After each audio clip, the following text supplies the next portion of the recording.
Halo sobat semua, kembali lagi bersama saya Veronica Widarangga. Eh, Pada video kali ini saya akan menjelaskan tentang filsafat idealisme dan implikasinya pada pendidikan. Idealisme adalah sistem filsafat tertua yang dikenal manusia.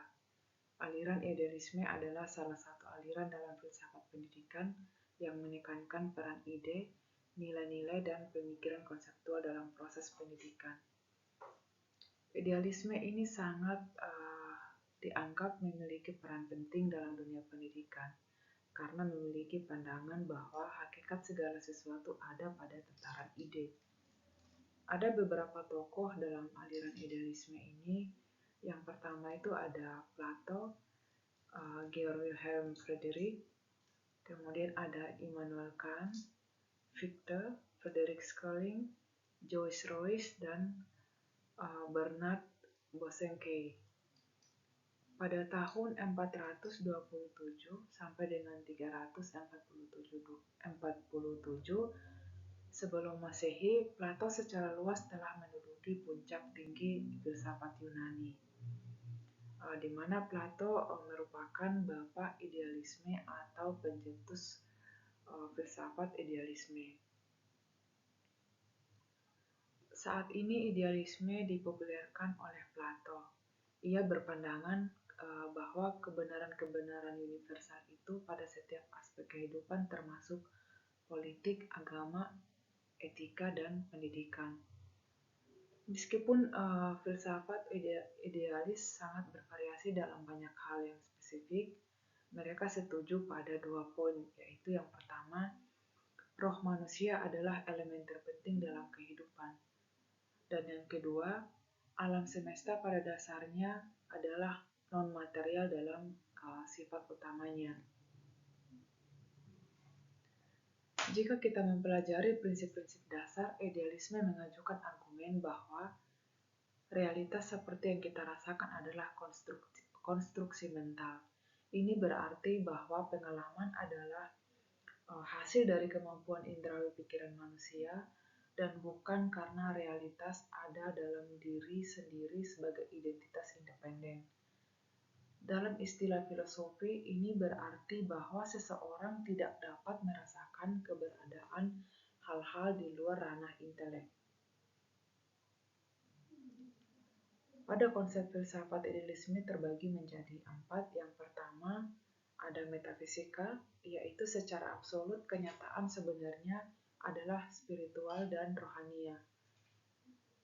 Sedangkan secara kritis adanya kenyataan yang bersifat fisik dan rohania. Yang kedua ada humanologi.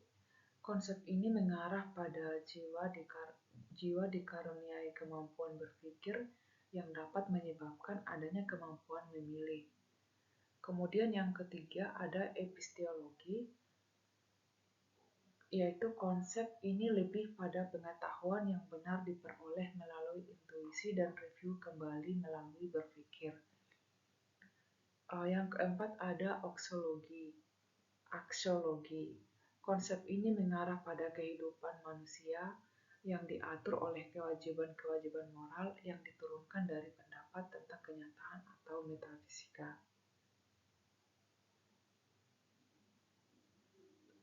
Kaum idealis percaya bahwa anak merupakan bagian dari alam spiritual yang memiliki pembawaan spiritual sesuai potensinya. Maka dari itu, pendidikan punya peran penting untuk mengajarkan hubungan antara anak dengan alam spiritual, dan juga pendidikan harus menekankan kesesuaian batin anak dengan alam semesta menuju pertumbuhan dan ke arah pribadi ideal. Filsafat idealisme sebagai salah satu aliran filsafat memiliki pengaruh yang besar dalam implementasi pendidikan.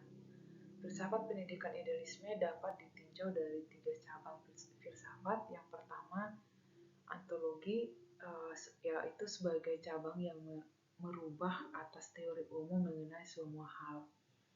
Sedangkan epistemologi yang membahas tentang pengetahuan, dan aksiologi yang membahas tentang nilai.